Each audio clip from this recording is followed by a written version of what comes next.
예수님의 능력은 사람의 시각에서 바라보는 것이 아니라 하나님의 시각에서 바라보아야 합니다.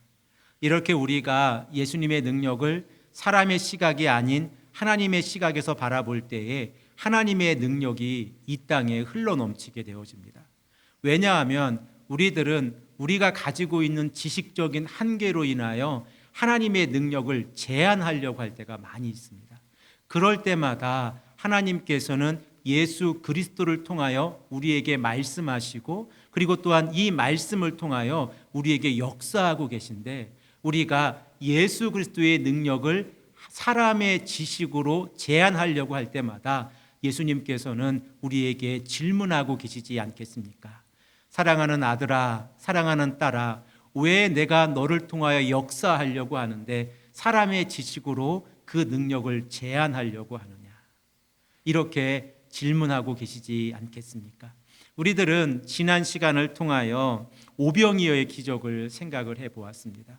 그리고 이 오병이어의 기적을 통하여 세 가지 중요한 예수님의 가르침을 깨닫게 되어졌는데, 그 첫 번째는 기적은 임마누엘을 통하여 이루어진다는 사실입니다.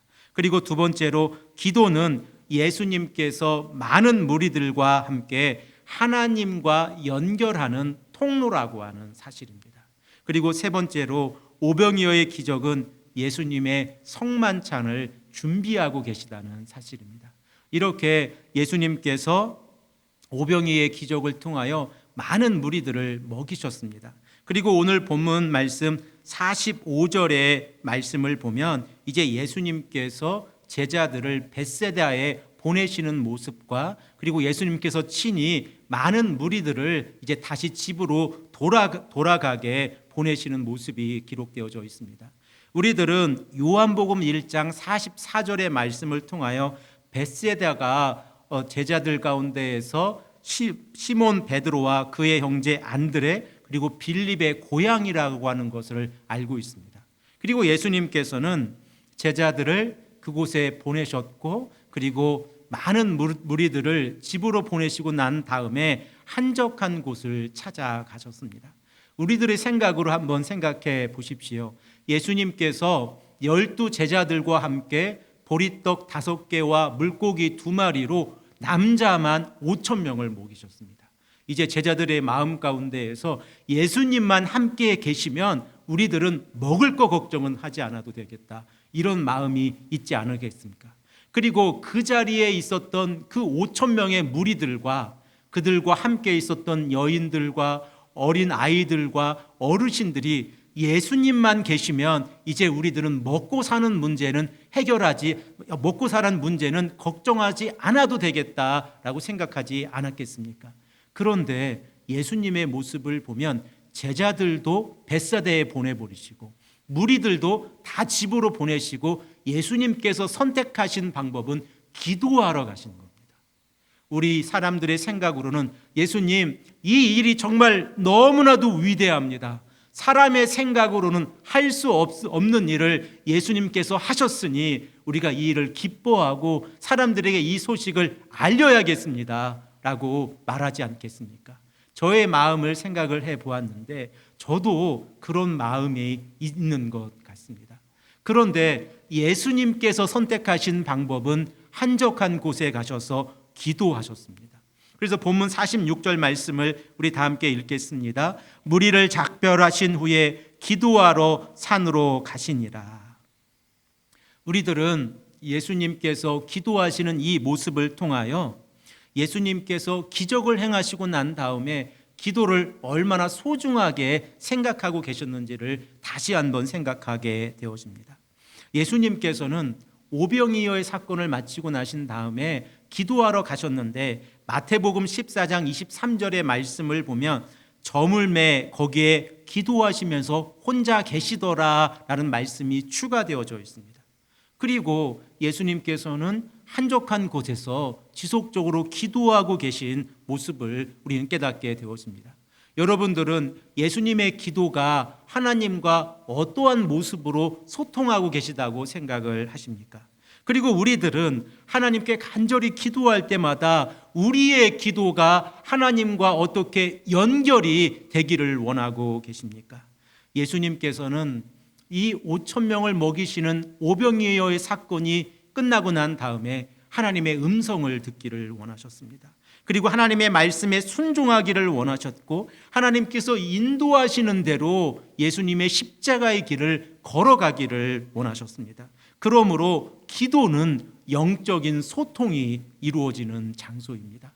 우리가 하나님께 간절히 기도할 때마다 그 기도 가운데에서 하나님과 영적인 소통이 이루어진다고 하면 우리는 우리 마음속에 있는 우리들의 생각으로 판단하고 생각하는 것이 아니라 하나님의 뜻을 따라서 판단하고 생각하게 되어집니다. 우리가 기도하기 이전에 어떠한 모습으로 있는지 한번 생각을 해 보십시오. 기도하기 전에 마음이 불편합니다. 그리고 기도하기 전에 머릿속에 생각에 여러 가지 생각들이 있습니다. 그리고 하나님, 제가 이러한 문제가 있는데, 우리 가정에 이러한 문제가 있는데 현실적으로 이러한 방법들이 있습니다. 그런데 우리가 어떠한 방법을 선택해야 합니까? 이렇게 기도할 때가 있지 않습니까? 예수님과 함께 있었던 12 제자의 모습도 동일하지 않았습니까? 오병이어의 기적을 행할 때에 12 제자가 다 함께 나와 예수님께 말한 것은 200데나리온의 돈이 필요합니다 라고 하는 인간의 지식이었습니다. 그러나 예수님께서는 200데나리온의 돈으로 그 5천 명을 먹이신 것이 아니라 보리떡 5개와 물고기 2마리, 그 가난하고 어려운 어린 아이의 점심이나 저녁이었던 그 보리떡 5개와 물고기 2마리로 남자만 5천 명을 먹이시고 12강주리가 남는 역사를 이루어내셨습니다. 그러므로 기도는 우리의 관점에서 하나님을 바라보는 것이 아니라 하나님의 관점에서 세상을 바라보는 것입니다. 그리고 기도를 통하여 하나님의 관점에서 세상을 바라볼 때에 우리가 해야 하는 것은 이 땅에서의 삶에 만족하고 살아가는 것이 아니라 저 천국을 바라보고 함께 천국에 가자, 함께 손잡고 하나님의 나라에 가자라고 하는 이러한 마음이 있어야 합니다. 우리들은 예수님께서 마가복음 1장 35절 말씀에 많은 제자들이 예수님을 찾고 있을 때에 새벽녘에 기도하러 가신 모습을 알고 있습니다.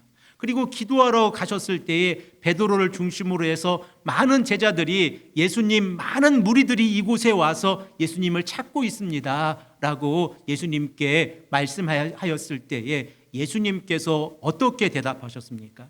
마가복음 1장 38절의 말씀을 우리가 다 함께 읽겠습니다. 이르시되 우리가 다른 가까운 마을들로 가자. 거기서도 전도하리니 내가 이를 위하여 왔노라 하시고, 예수님께서는 많은 사람들이 예수님을 찾고 있었을 때에 예수님의 대답은 내가 전도하러 가야겠다. 내가 복음을 증거하기 위하여 가야겠다. 내가 이 일을 위하여 하나님의 보내심을 받았다라고 제자들에게 말씀하고 있습니다. 그러므로 기도는 하나님의 음성을 듣고 그 음성을 세상에 전파하는 아주 중요한 통로가 되어집니다. 자, 그러면 오늘 본문 말씀을 생각을 해보겠습니다. 오늘 본문 말씀을 보면 예수님과 12 제자가 떨어져 있는 상황 가운데에서 문제가 발견했습니다. 우리들은 예수님이 우리와 함께 계시면 임마누엘의 역사가 일어난다고 하는 사실을 우리는 깨닫고 있습니다. 그리고 비록 우리가 예수님과 떨어져 있다고 할지라도 기도를 통하여 임마누엘의 역사가 우리들의 삶 가운데에서 일어난다는 사실도 이제 말씀을 통하여 알고 있습니다. 그런데 오늘 본문 말씀을 보면 제자들이 예수님과 떨어져 있을 때에 문제가 발생을 했습니다. 제자들은 갈릴리 호숫가 한가운데에 있었고 예수님께서는 홀로 육지에 계셨다라고 마가복음 6장 47절에 말씀하고 있습니다. 이러한 상황 가운데에서 제자들이 갈릴리 호수에서 당한 어려움이 무엇입니까? 그들은 거슬리는 바람에 노를 저으면서 그 어려운 역경을 이겨내가고 있었습니다. 지금 제자들이 예수님과 떨어져 있었을 때에 그들은 그 파도의 문제를 해결하지 못하고 있었습니다. 그리고 그 파도의 문제가 제자들에게 역경으로 다가왔을 때에 그들은 하나님을 찾고 있는 모습도 보이지 않았고 예수님께 기도하는 모습도 성경은 기록하고 있지 않았습니다. 오직 자신들의 힘으로 그 어려움을 이겨내려고 하고 있었습니다. 그러나 우리들이 주목해야 하는 것은 예수님께서 역경 가운데 있는, 어려움 가운데 있는 제자들을 떠나시거나 버리지 않으신다고 하는 사실입니다. 본문 48절의 말씀에 어떻게 기록되어져 있습니까? 우리가 다 함께 이 말씀을 읽겠습니다. 바람이 거스름으로 제자들이 힘겹게 누워 젖는 것을 보시고 밤 사경쯤에 바다 위에 걸어서 그들에게 오사 지나가려고 하시매. 제자들이 해가 진 시간부터 새벽까지 배 위에 있었다는 사실을 우리는 깨닫게 되어지는데, 오늘 본문의 밤 사경쯤에라고 하는 이 시간을 당시 유대인의 시간으로 바꾸어 보면 새벽 3시에서 6시 사이입니다. 자, 그러면 제자들이 예수님을 떠나서 밤 8시나 9시쯤에 갈릴리 호수에 들어가서 이제 새벽 3시나 6시 사이까지 파도와 싸우고 있었던 것입니다. 그리고 예수님께서는 이 모습을 보셨습니다. 그런데 우리가 여기서 주목해야 하는 것은 제자들 가운데에서 그 누구도 예수님께 기도하거나 하나님을 찾는 모습이 성경 말씀에 기록되어져 있지 않습니다. 그 이유가 무엇일까 생각을 해 보았습니다. 12 제자 가운데에서 그 답을 저는 찾게 되어졌습니다. 그 이유가 무엇이냐면 제자 가운데 어부가 있었습니다.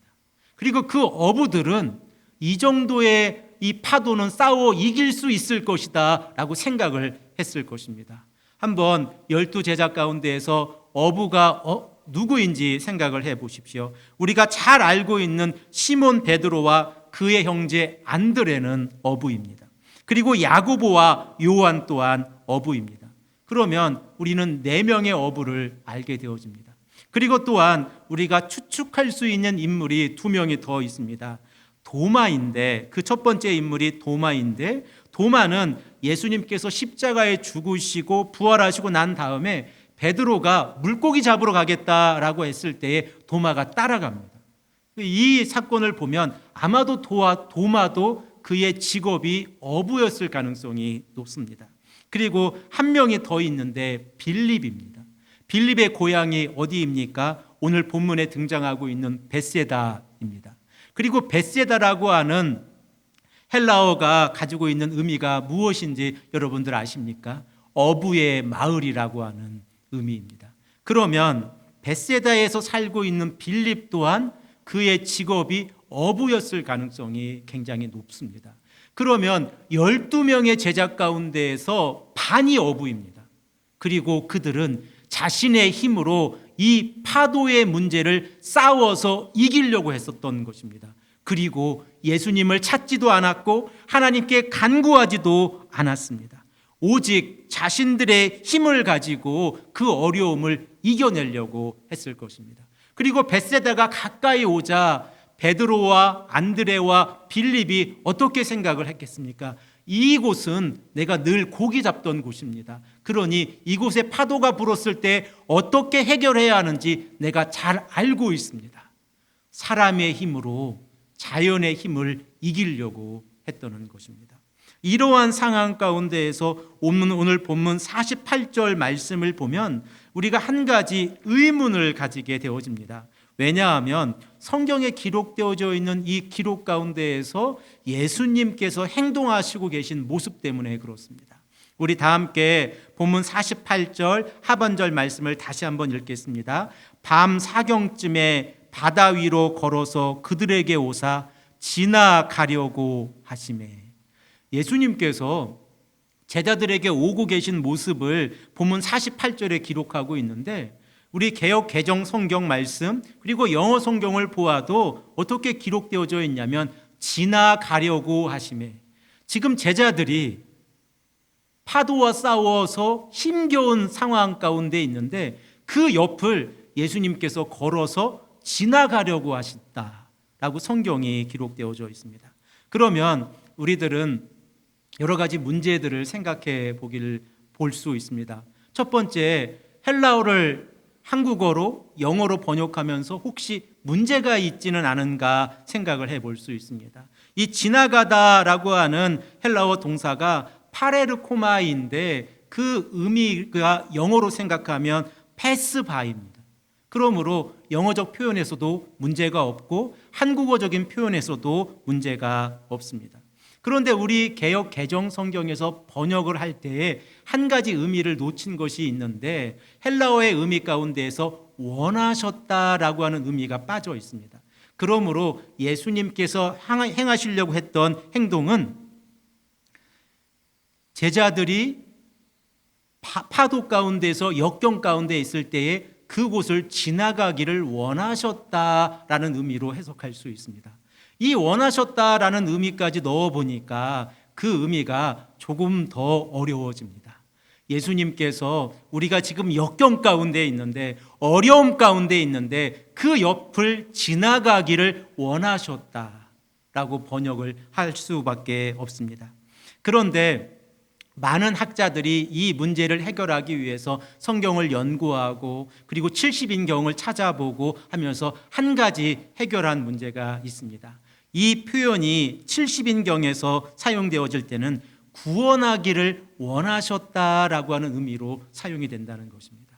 그러므로 우리가 이 파레르코마이라고 하는 이 단어가 구약의 히브리어 성경을 헬라어로 번역하고 있는 그 성경에서 사용이 되어질 때는 구원하기를 원하셨다는 의미로 사용이 되어졌다는 것을 우리가 생각을 해보면 오늘 본문에 기록되어져 있는 마가복음 6장 48절의 말씀을 통해서도 예수님께서 제자들을 구원하기를 원하셨다라는 의미로 해석할 수 있습니다.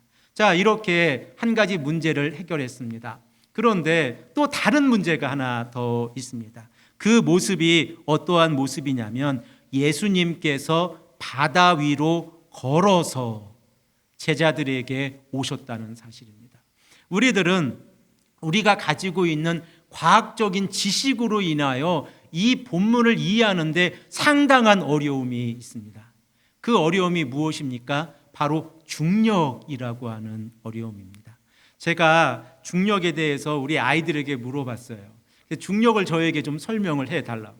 어떻게 이 중력의 문제를 해결할 수 있냐고 그렇게 물어봤습니다. 공식으로 하지 말고 제가 알아들을 수 있도록 쉽게 이야기를 해달라고 했더니 하원이가 저에게 어떻게 이야기를 해주냐면 예수님께서 파도를 누르시는 힘과 그 파도가 견디는 힘이 서로 일치해야 예수님께서 그 파도 위에 계실 수 있다는 겁니다. 동일해야. 그런데 예수님께서 그 파도를 밟으셨을 때에 그 힘이 더 세면 물속에 들어가게 된다는 겁니다. 자, 저도 수영을 잘 못하고 그리고 물속에 들어가면 빠지는 사람입니다. 그래서 이 중력의 법칙이 어떻게 적용이 되는지를 잘 알고 있습니다. 그리고 우리가 가지고 있는 지식으로 예수님께서 수영을 해서 오셨다라고 기록되어져 있는 것이 아니라 예수님께서 걸어서 오셨다라고 하는 이 표현을 가지고 우리는 어려움을 겪게 되었습니다. 이 또한 사람이 가지고 있는 지식으로 하나님의 능력을 제한하고 있는 것입니다. 제자들 또한 그들이 비록 중력이라고 하는 이 법칙을 이해하고 있지는 못했다고 할지라도 그들 또한 예수님의 모습을 보고 유령이라고 본문 49절에 기록을 하고 있습니다. 유령이 나타났다고 소리를 지르고 있는 모습이 본문의 말씀입니다. 무게가 없는 유령이지 아니하고는 파도를 이겨서 그 갈릴리 호수를 걸어올 수 있는 사람은 아무도 없다고 하는 사실을 그들은 알고 있습니다. 그러나 예수님께서는 그 물 위에 길을 내셔서 걸어오셨습니다. 그리고 오늘 본문 말씀 50절 말씀에 어떻게 기록되어져 있습니까? 우리 다 함께 이 말씀을 읽겠습니다. 그들이 다 예수를 보고 놀람이라 이에 예수께서 곧 그들에게 말씀하여 이르시되 안심하라 내니 두려워하지 말라 하시고, 우리가 주목해야 하는 것은 이 본문 말씀을 통하여 안심하라 두려워하지 말라라는 말씀보다 내니라고 번역되어져 있는 문구입니다. 헬러 문구 가운데 에고 에이미라고 기록되어져 있는 내니라고 하는 이 표현은 영어로 표현하면 it is I라고 하는 표현입니다. 그리고 it is I라고 하는 표현을 우리가 구약적인 배경에서 생각을 해보면 우리에게 아주 잘 알고 있는 표현이 있습니다. 출애굽기 3장 14절 말씀, 나는 스스로 있는 자니라. 하나님께서 자신을 표현하실 때 I am who I am, 나는 스스로 있는 자이니라 라는 표현을 우리는 알고 있습니다. 그리고 이 표현을 통하여 예수님께서 말씀하고 계신 내니 it is I라고 하는 표현을 통하여 우리가 깨닫고 있는 것은 예수님께서 제자들과 함께 계시고 그리고 이곳에 존재하고 계시다고 하는 사실입니다. 이 말씀을 통하여 하나님의 임재가 임하고 있는 곳이 바로 갈릴리 호수 한 복판에 가장 어렵고 힘든 그 순간에 하나님의 임재, 예수 그리스도의 임재가 임하고 있다고 하는 사실입니다. 그러므로 예수 그리스도의 임재가 임하고 있는 이 시간에 제자들이 두려워하지 않아야 할 것은 너무나 당연합니다. 그들의 마음 가운데에서 안심하고 두려워하지 아니하고 예수님을 바라보는 것은 너무나 당연하지 않습니까? 우리들이 이 땅을 살아가면서 언제 어렵고 힘듭니까? 그리고 우리들이 이 땅을 살아가면서 믿음이 흔들릴 때가 언제입니까? 바로 예수님이 누구이신지, 하나님이 누구이신지 우리가 바르게 깨닫지 못할 때에 우리의 신앙이 흔들립니다. 그리고 우리의 신앙에 어려움이 다가옵니다. 그때마다 예수님께서 제자들에게 말씀하고 계신 그 메시지가 무엇인가를 다시 한번 생각해 보아야 합니다. 예수님께서 이 자리에 계시니 두려워하지 말고 그리고 안심하라. 내가 너희와 함께 있으니 두려워하지 말고 안심하라 라고 말씀하고 계신 겁니다. 마태는 이 사건을 기록하면서 마가와 요한에 기록되어 있지 않은 한 가지 사건을 더 기록하고 있습니다. 그리고 우리들은 이 사건이 얼마나 놀라운 사건인지를 잘 알고 있습니다. 여러분들이 잘 알고 계신 베드로가 물 위를 걷는 모습입니다. 예수님께서만 물 위를 걸으신 것이 아니라 베드로가 물 위를 걸었는데 베드로가 예수님을 바라보지 아니하고 바람을 보고 무서워서 떨고 있을 때 어떠한 상황이 발생했습니까? 베드로의 발이 그 물속에 빠지기 시작했습니다. 그때에 예수님께서 베드로에게 하신 말씀이 무엇입니까? 믿음이 작은 것을 책망하시는 말씀이었습니다. 우리 다 함께 마태복음 14장 31절의 말씀을 읽겠습니다.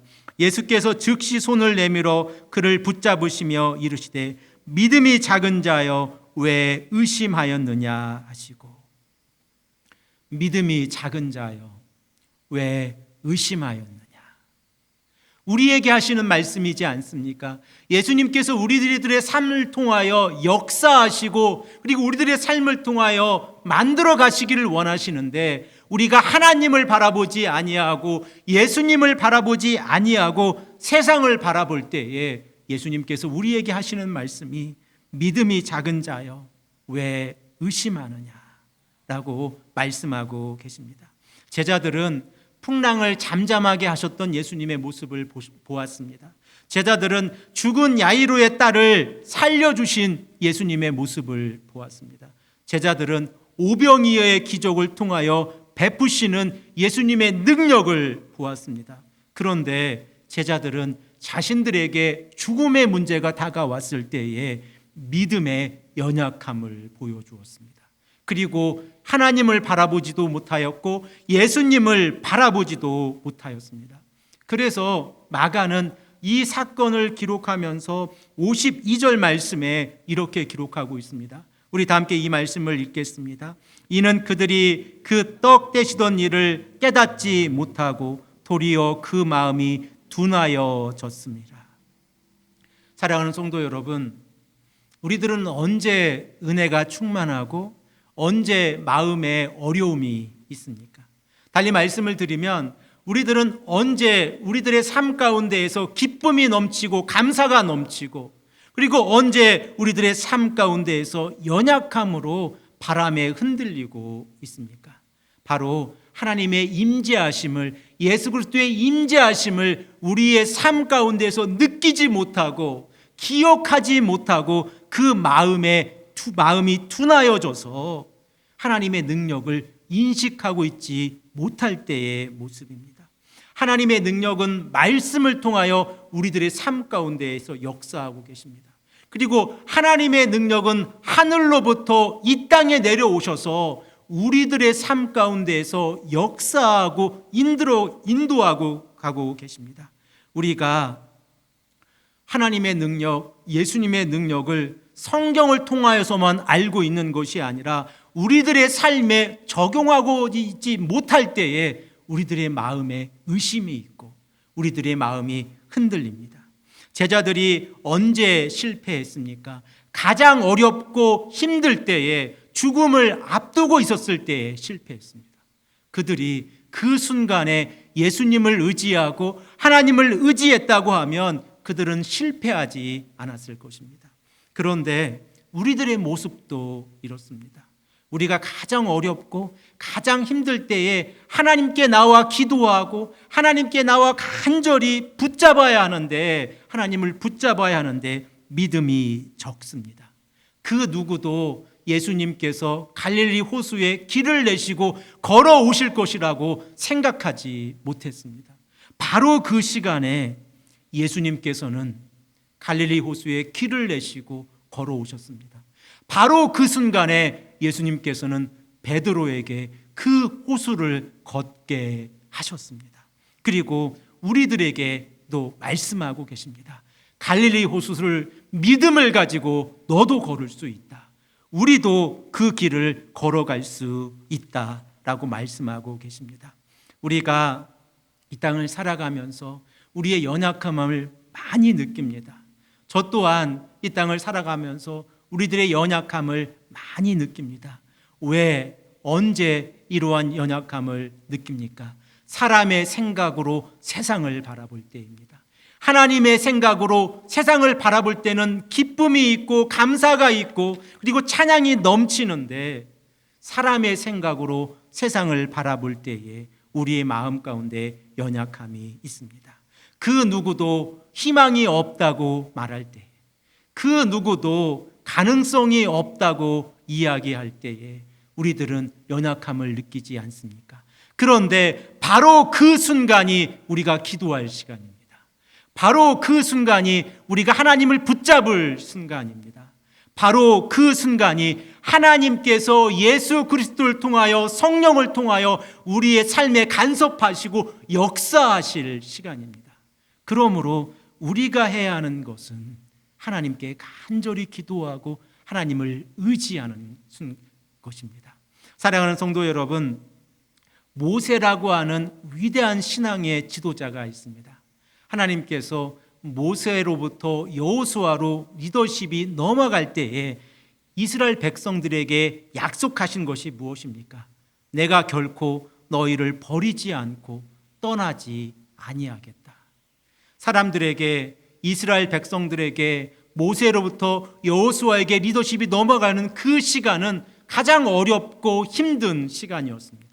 하지만 하나님께서는 바로 그 순간에 이스라엘 백성들에게 말씀하신 내용이 신명기 31장 6절에 기록되어져 있는데, 우리 다 함께 이 말씀을 읽겠습니다. 너희는 강하고 담대하라. 두려워하지 말라. 그들 앞에서 떨지 말라. 이는 내 하나님 여호와 그가 너와 함께 가시며 결코 너를 떠나지 아니하시며 버리지 아니하실 것임이라 하고. 이 말씀이 무엇입니까? 임마누엘입니다.